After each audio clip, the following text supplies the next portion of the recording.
म बाजुराको एउटा सानो परिवारमा जन्मिएको साधारण परिवारको छोरा हो।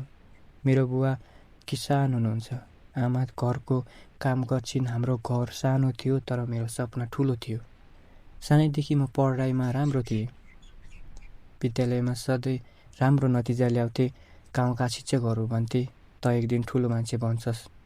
जब मैले यसै राम्रो अङ्कले पास गरेँ, मेरो बुवाले गाई बेचेर काठमाडौँ पढ्न पठाउनु भयो।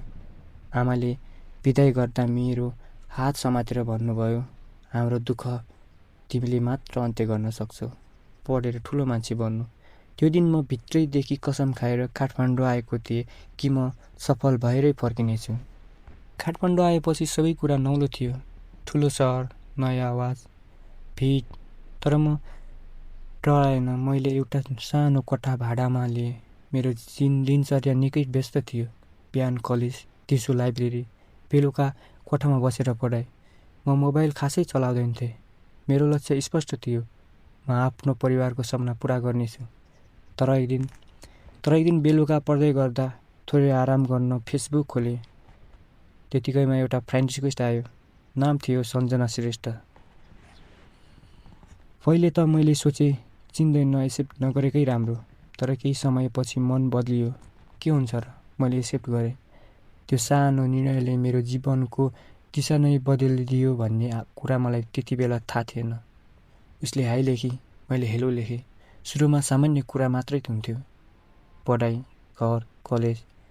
उसले मलाई निकै ध्यान दिन्थे। तिमी धेरै मेहनती लाग्छौ, तिमी जस्तो मान्छे कमै भेटिन्छ।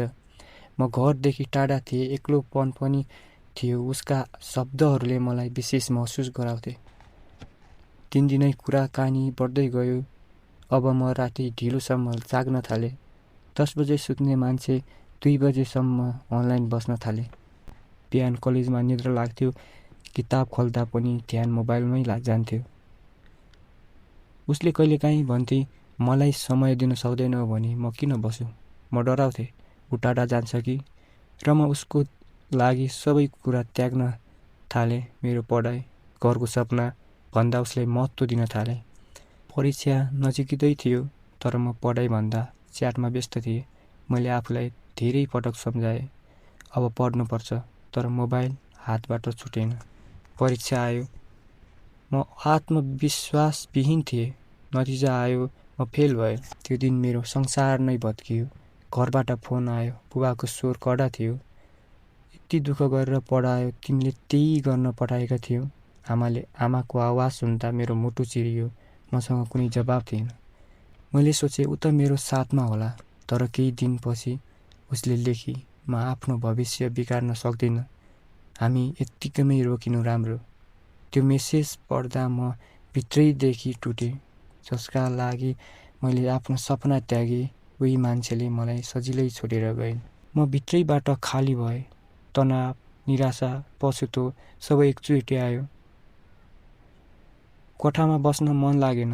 बाहिर केही साथीहरू भेटिए, जसलाई पढाइभन्दा रमाइलो र कुलत प्रिय थियो। सुरुमा म टाढा बस्थेँ, तर बिस्तारै म पनि उनीहरूसँगै बस्न थालेँ। राति ढिलासम्म बाहिर बस्थेँ। गलत सङ्गत, अनुशासन हराउँदै गयो। म आफैलाई हराउँदै थिएँ। एक दिन म बिरामी परेँ, कोठामा एक्लै थिएँ।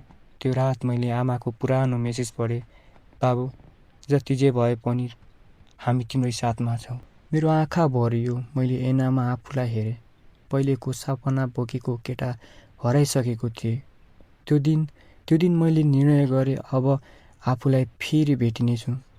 भोलिपल्ट मैले खराब सङ्गत छोडेँ, फेसबुक डिएक्टिभेट गरेँ, मोबाइलबाट दूरी बढाएर फेरि किताब समातेँ। सजिलो थिएन। मानिसहरू हाँस्थे, फेल भएको केटो। तर यसपटक म चुप लागेँ। मेरो जवाब मेरो मेहनत थियो। दिनरात पढेँ, आफूलाई अनुशासनमा राखेँ। केही वर्षपछि परीक्षाको नतिजा आयो, म उत्तीर्ण भएँ। घरमा खुसी छायो। आमाले फोनमा रुँदै भन्नुभयो, मलाई थाहा थियो मेरो छोरा फर्किनेछ। आज म गर्वका साथ भन्छु, एउटा फ्रेन्ड रिक्वेस्टले मेरो जीवन बिगारेको थियो, तर मेरो हिम्मतले फेरि बनायो। मैले सिकेँ, गल्ती सबैले गर्छ, तर सुधार्ने हिम्मत थोरैमा हुन्छ। असफलता अन्त्य होइन, त्यो त जीवनले दिएको चेतना हो। र म आफू अझै पनि सपना बोकेर अघि बढिरहेको छु। यो कथा केवल प्रेममा परेर बिग्रेका केटाहरूको कथा होइन। यो कथा हो निर्णय, जिम्मेवारी, असफलता र पुनर्जन्मको कथा। जो यो कथा पढ्छ वा सुन्छ उसले बुझ्नुपर्छ जीवन बिगार्ने कारण अरू होइन, हाम्रो आफ्नै निर्णय हो।